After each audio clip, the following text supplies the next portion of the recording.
Amber Heard. So I just kind of assumed that things were just normal, and then Oh, sweetie. yeah. Oh, Yeah. man. My therapist has been talking to me a lot. I'm sure your laundry bill hasn't been good either. No.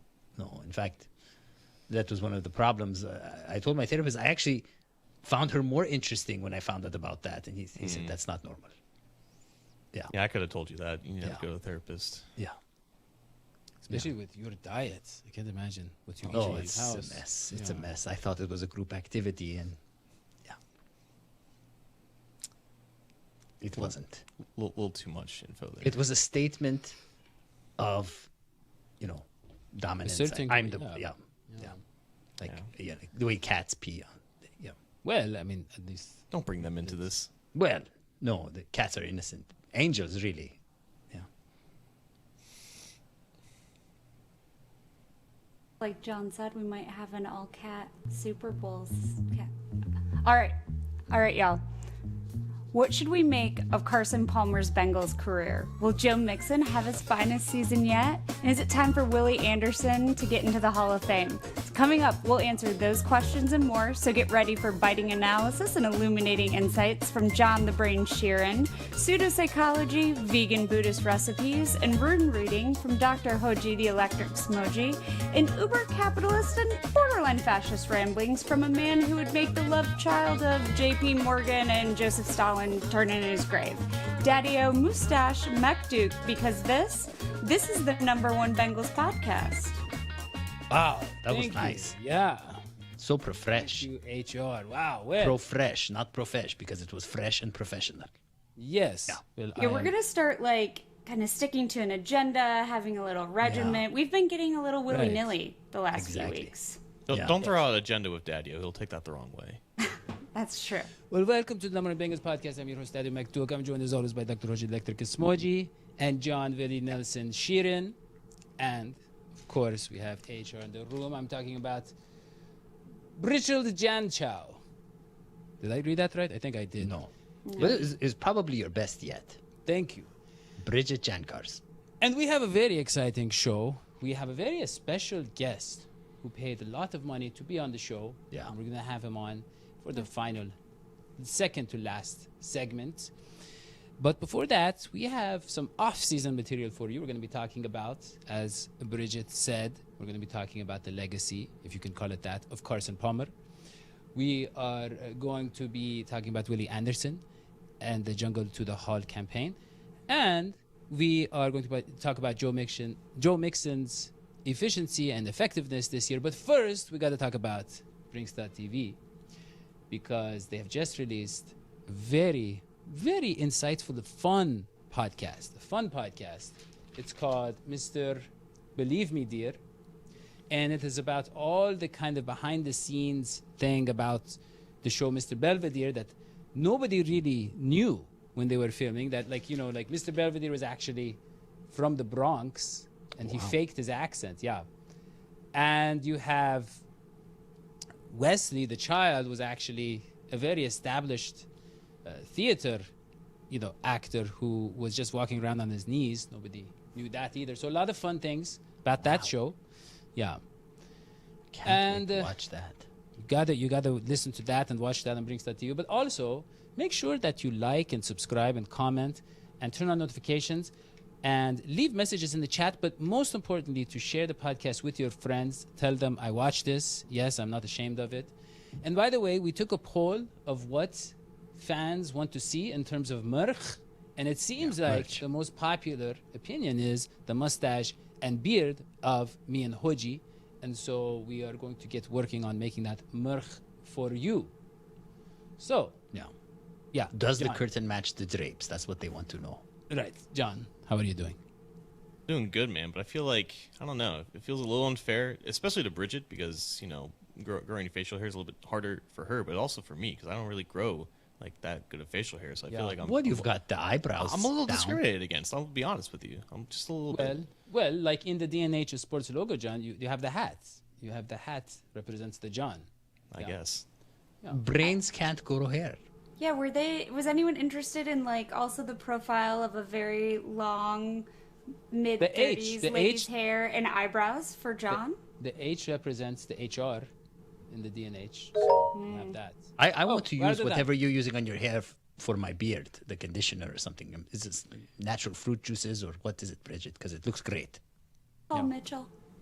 That's So, okay. So Jungle to the Hall. Let's get to the Jungle to the Hall. And a lot of people are saying put Willie in, insert Willie into the Hall of Fame, thrust Whoa. Willie in. All these different things they're Whoa. saying to The get people Willie aren't Anderson. saying it just it. like Monetization, Dadio. They're that. saying get Willie NSFW, Anderson. NSFW. Yeah. Yeah, this but whole show. Willie Anderson basically belongs in the Hall of Fame. And John knows it more than anybody. But our good friend Bengal Jim Foster has a campaign. He's run a campaign, and he gets all of the what do you call it? The peasants and the vulgars and all those people to come out and show their Riffraff. support. Yeah, for the rank and file Bengals fans to come out and show their support, because obviously, you know, that can impact the kind of the PR for these organizations. And John, what do you think is going to happen? Is it going to have an impact? Or we're going to get Willie in? I don't think he's going to get in anytime soon. I feel like if anyone has a chance, it's going to be either Ken Anderson or Ken Riley, just because they've waited a longer time. I think there has been new, I don't want to say legislation, but there's been new rules with Hall of Fame where it's like more senior candidates can be inducted. So there'll be more consideration for those people first. I think with Willie, I think there just needs to be more time with him. It's just hard with him playing in an era where the Bengals just were not good at all. And despite that, he still had the accolades of Pro Bowls and All Pros. But unfortunately, like the voters, they will account for team success. They will account for how you impact how good your team was. And unfortunately, Willie's impact as a phenomenal right tackle, arguably the greatest of his generation and maybe of all time, it still didn't change the good fortunes of the Bengals as a team. But the more successful the Bengals are now, I think it makes the organization, the franchise, look better to those people who are very antiquated. So I'm gonna say no for Willie right now, but down the road maybe. What do you think about Anthony Munoz in his new role? That help at all? Yeah, I think like it's nice that he's kind of involved in that part of the process. Unfortunately, it's not necessarily, I don't think, going to help with like convince the voters to vote for Bengals, but obviously they have a ton of respect for him and what he's done with everything outside of football. So maybe, but still, I still think it's just a little too early for Willie. So I want to move us Has to hit the puberty of his Hall of Fame career, Willie, before he's ready. Yeah. Well, I know Dadio wants to talk about his favorite person next, but I have to take offense to the rank and file Bengals fans Right. at that event. Riffraff. They're important. riffraff? No. Why do you take offense? You don't like was seeing their there. faces? You think you're better than them? You think that you can just say, hey, I don't want to ever see you and stay out of my way because I'm one of the elites? You can't do that. What? I just, don't What know. have you just done, Dadio? What did You think because That was a season masterful. ticket That was a holder- masterful turn. What is saying a the season ticket holders have no. Only the season ticket holders. What? You get to vote for the Ring of Honor. Now you're the only ones who even get to show up at the stadium. Come on, that's ridiculous. Okay, let's move on to Carson Palmer's legacy. And again, legacy is most definitely a strong word. You don't Yeah. use legacy for a guy who had about one good regular season, if you will. Yeah. But look, He there's had been a leg. Egregious. There's a lot of controversy on Twitter when one brilliant person who thinks, kind of goes against the grain and thinks outside the box, he came out and he said, come on, maybe Carson Palmer wasn't so great. Wait a minute, it was you. Inside, well, doesn't really matter, does it? But It does. John, we had a little back and forth, and John agreed with me that Carson Palmer What was is the vastly purpose of this? overrated. Is it just because you So- got ratioed on Twitter? The off Is- season? Yeah, I got Yeah. ratioed, and this is, I don't And- want to get ratioed and- again by responding on Twitter, yeah. Yeah, and if I might point out, Dadio, what is that? I mean, you looks like you have a Joe Burrow bobblehead. Those aren't out yet. Next Yeah. to you, Yeah. I mean, is that just a That's Carson Joe Palmer? Burrow. Yeah, no, I went down to the stadium. It was on the corner of Elm and Petrose Way. I went there and they were selling Bengals memorabilia, and the guy actually had the Carson Palmer bobblehead, and I said, no way, get that out of my face. He said, I'll be right back, and he brought me the Joe Burrow bobblehead. That That you see right is there. a Carson Palmer bobblehead. no, They just put no, the no. The first one he brought was. That's true. But this one... You're saying you can't tell the difference between that bobblehead and a Joe Burrow bobblehead? It says Joe Burrow on the... I mean, it is a very Do all ugly quarterbacks look depiction. alike to you? No, not all quarterbacks. Do all white quarterbacks look alike to you? It's a very ugly depiction of Joe Burrow. I would say I would say that he could even file for defamation from the way they made him look. They really made him look like Carson Palmer. I mean, And the fact disgusting. that you bought it from a homeless man who disappeared for a minute and came back with a bobblehead very quickly that no one else can find because no one's been able to find the Joe Burrow bobblehead yet. But here's the thing. Why would anybody sell Carson Palmer? Why would they ever own it? Why would they not burn it like we burned his jerseys? But look, John, I want to talk about Carson Palmer's performances. Now, he had that one regular season where he had about 5, Hall of Fame caliber players on the offense, and they had a lot of momentum. They were doing really well, and basically, John, other than that, if you look at in the playoffs, he had one real game where he finished the game for the Bengals. And, John, it was against the Jets. And I don't know if you saw that game, if you're too young, but he had an ANYA, so adjusted net yards per attempt of, let me see if I'm reading this right, because it's so small. I have to get my reading glasses. 2.18, John.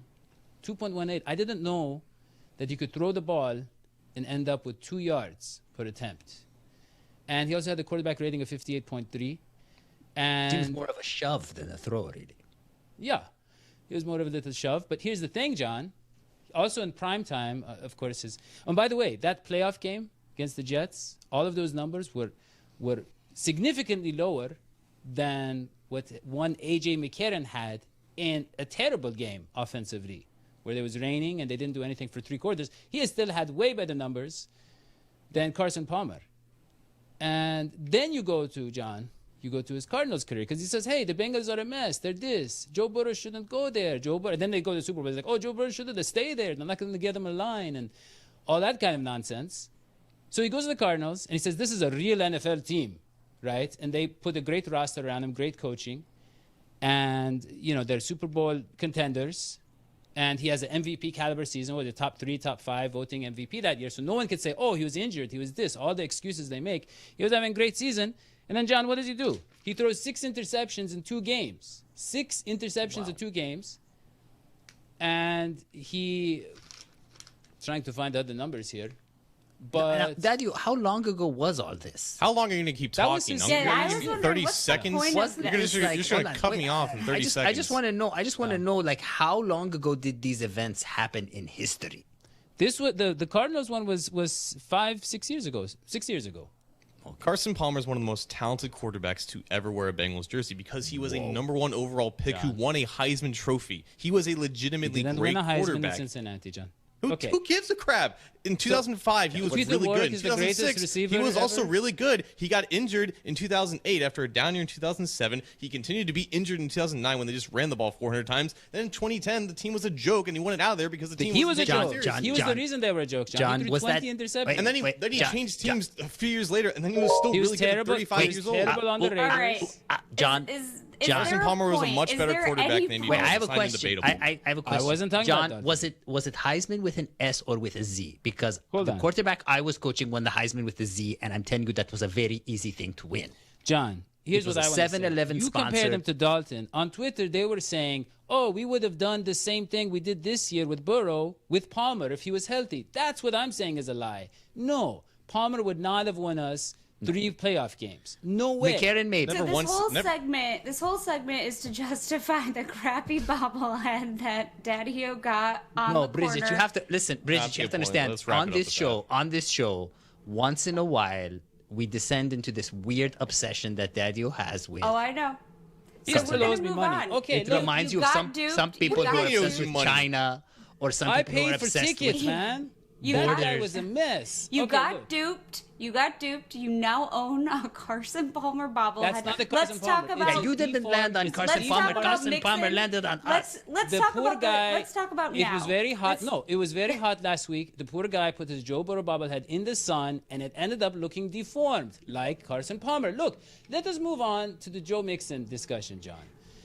because I want to know what you think. You studied the offensive line, you love the offensive line, and you finally have an offensive line, and so does Joe Mixon, John. What does that mean? Because look, he's entering let's be honest, he's entering the point in his career where running backs who run as hard as him and with such bad lines as him tend to have a little less zip, little less pop, right? So we have this combination where Joe Mixon, who arrived in 2017, after we lost Whitworth, after we lost our best offensive lineman, he finally has a top 15, let's say, offensive line. So is he still at the point where, basically, is he going to have that season? Is he going to have that 1,500-yard, 1,800-yard season where, Yes. What year is it? Like, are the Bengals, do they want to be the Colts where they just lean on Jonathan Taylor and then don't get into the Well, they playoffs? said they want to. They can't. They said that teams are going to prepare for the big plays. every team wants to run the ball into the dirt until they realize that's not the optimal way to run an offense. Because running the ball inherently is just safer. It's not pushing. We're the going to ball say down the efficiency field. wise. Let's say efficiency wise. Is his efficiency going to go up? Is he going to run more? Efficiency should go up, and that should be the point. Like, Yeah. the whole thing with Mixon is that for 4 or 5 years now, he's had to struggle behind a bad offensive line because they've tried to build the offensive line after investing a high draft pick in a running back, which is the opposite of what you should try to do. So now they're paying Mixon $10-12 million a year to get optimal production out of him, and they couldn't do that because the offensive line matters more than the running back himself. Now they have the offensive line in place. Mixon, luckily, is still in his prime. He's still very athletic. He can make something out of this offensive line. He can be a more efficient runner, and he can get more yards per carry, all that jazz. I don't think it means that they should run him 350 times into the dirt behind that offensive line. The offensive line will also just block for Burrow better, and that will lead to them passing the ball better. And then you can be more diverse, you can be more unpredictable, and then that will also help Mixon as well, because you're not running in obvious running situations because you can't rely on the pass protection. So the efficiency will go up. I'm not sure that the total attempts will go up, and I don't think it needs to. Yeah, that's what I was trying to say. But good job. Because John, you would agree that, okay, fine, this is a different NFL and the quarterback and passing matters more. But the best games the Bengals had last year also happened to be Joe Mixon's best games. Yeah, but see, John, what he's saying and what we've realized is that you have the best games when the passing offense is working. And what I was trying to say, John, is that we're not going to maybe have this big of chunk plays, the 30-yard pass plays that Joe Burrow excelled in last year, because they're saying they'll try to take it away from us. So I'm saying maybe we have, more pass attempts, shorter pass attempts, and we have more situations where we have a 3rd and 2 and so forth. Yep. And maybe Mixon is more involved in critical situations. But okay, let's go to Joe Burrow. Speaks up. Yeah. Wait, hold on. Do you have a surprise guest here? Not yet. Dadio cares. Okay. Gotcha. Joe Burrow. Yeah, he only paid for 7 minutes. But Joe Burrow speaks up. And so here's the thing. Joe Burrow. Yeah. Joe Burrow well, I take went on Instagram and he said, and I quote, sorry, get the paper here. He said, "I am not for murdering babies." And this caused a lot of commotion. It caused a lot of controversy. I didn't know it was such a debated topic. I didn't know that it was such a hot button topic, if you will. You didn't know abortion, or you didn't. Hold on, wait a minute. Yeah. Time out. Murdering babies. He said he's against it. Yeah.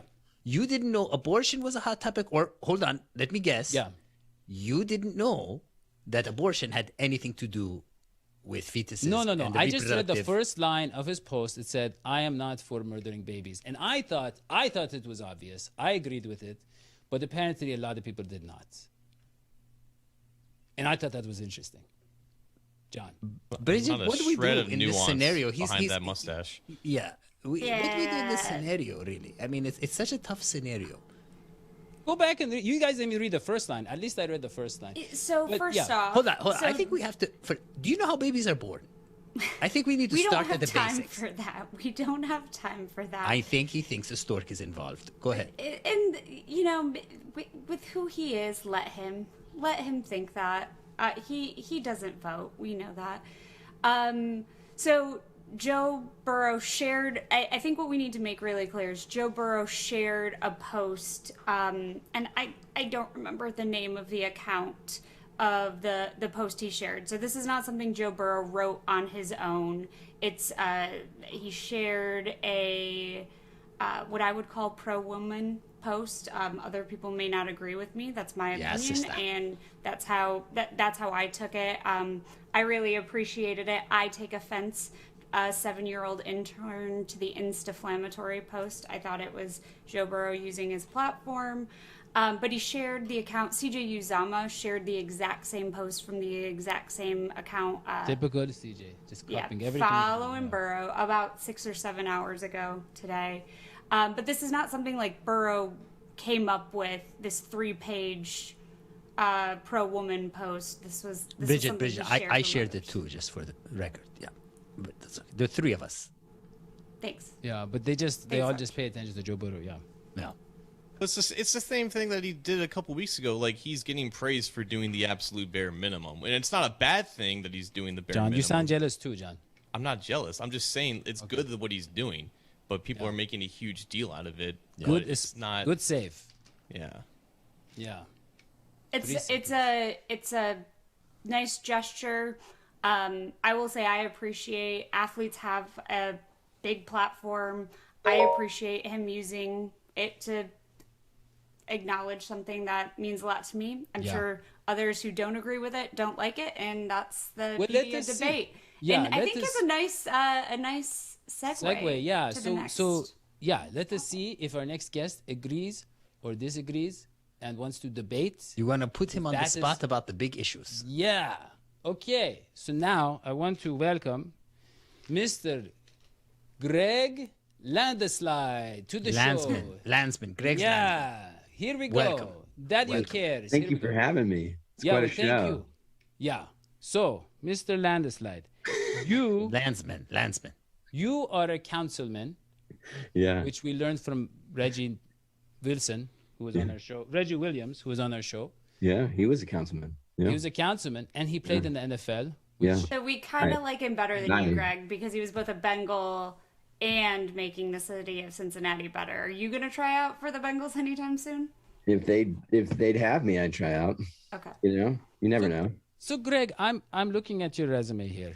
Yeah. I see that you started the Every Child Capitalist campaign, and I think that makes sense to me.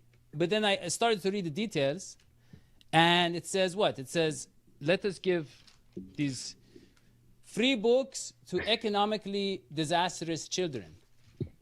And he can't read. He needed one of those books.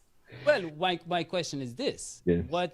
What happens there? Because all these booksellers, they're just trying to make a living.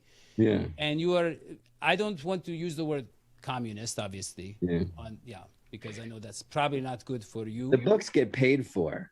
We pay for the books. Okay. Okay. It's called taxes. Yeah, no, this was philanthropy does. So philanthropy pays or paid for the books, and kids got them for years and years for free. Kids that whose parents might not otherwise have a bunch of books, or not because books are expensive necessarily, just time, And so the way it works is every kid gets a book for the first 5 years of their lives every month. So they get 65 books, and they start reading at night more often with their parents, and it's just it makes a big difference in terms of brain development and the relationship with the parent. And so the thing is, so when I wasn't under 5, but they looked at my height and they let me sign up. The thing is, they used to tell us this fairy tale that Dolly Parton delivers the books to your house when you're asleep or something like that. But Dolly Parton is huge on our island. You seem to have it's her I don't know what the number is. We've done over 1 million books here in Cincinnati. She's been at this. It's her program. I can't imagine the number, but she does it all over the country. So it's got to be tens of millions, maybe 1 billion books. I don't know. It's a lot of books. Wow. It's a lot of books. Yeah.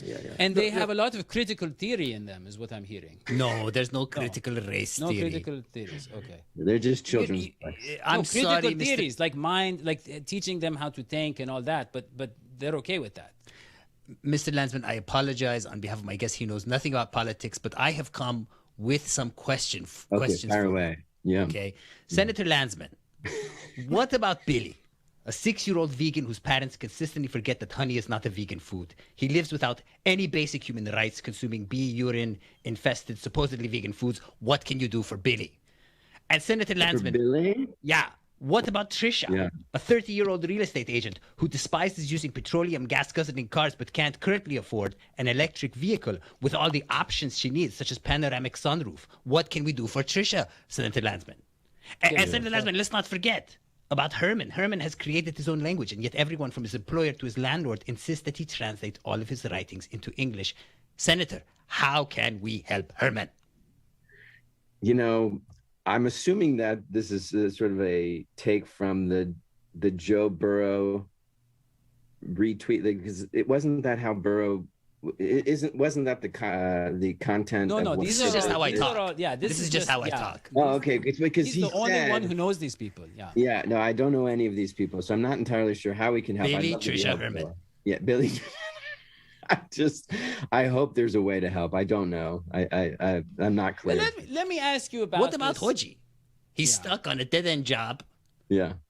Hosting some show supposedly about the Bengals. Yeah. What can you do for Hodgie? No, I'm I kidding. just hug him, and tell him that he's loved. And, and that he's special and not to give up.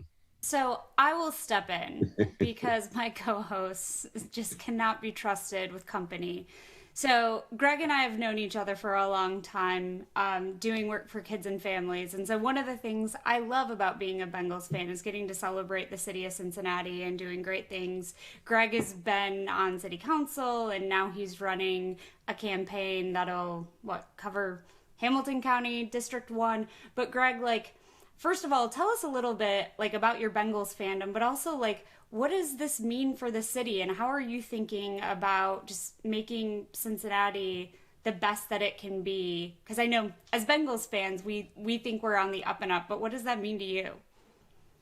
So it's a huge thing for the city to have the Bengals be as successful as they were last year. I mean, economically, it's a huge boost, in terms of just the amount of people around the country, around the world that are watching Cincinnati, thinking about visiting Cincinnati.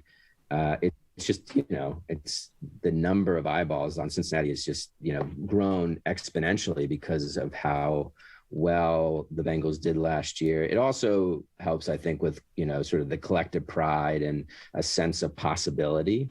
When you have a team that's, doing as well as they did, and in the way in which they did it, right? No one really thought they could do it. And there was, even when they got to the playoffs, we all thought, well, we're going to lose in round 1, and then we didn't. And then, we beat the Chiefs, and then we somehow beat the Titans. And then we, get to the last 2 minutes of the Super Bowl. So, I think it has a huge impact. And so into my own personal relationship with the Bengals is, I was in 6th grade in 1989. So this was, formative for me when they went to the Super Bowl, and I was so I was the biggest Bengals fan. And then, it was awful for a long time. And so when you go and you think, hey, this is the greatest team ever, and then for the rest of your childhood, it's a disaster, it's hard to trust them. And so I have a hard time I don't go to the games anymore. I wish I could. I'm too nervous. I'm too emotional. Maybe this year I can, sort of get past that and go to a game. But every time I've tried to get, to games here and there, but I always regret it because I'm just so emotional that it's easier to watch at home. Oh, no, we're out of time. Yeah. Well, Greg, I mean, he paid a very huge sum to be on the show. I paid absolutely nothing but to exactly be on this for 7 minutes. That's a huge sum around here. That's like our paychecks. Yeah, that's how much we get paid too. The question, Senator Landsman, is what did you pay in dignity? Because you've lost a lot of it by coming here. But Mr. Landslide, so I want to go to patreon.com/dhsports, and I want to tell you about our campaign. And our campaign is very much tied to the Bengals' success as well. The more they win, the more money we make also. And so the Bengals, they were not winning for a long time.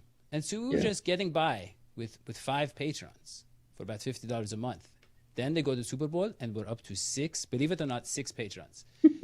And the thing is, that is how we buy so much of the greatest stuff that we do.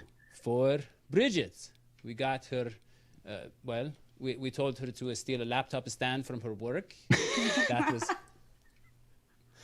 And we got her lights from Walmart that sometimes work.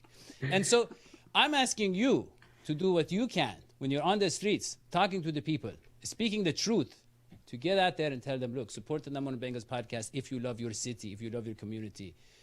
So, yeah. What do you have to say? Yeah. We need the 13th member of the Supreme Court to Senator Landsman. Do it for us.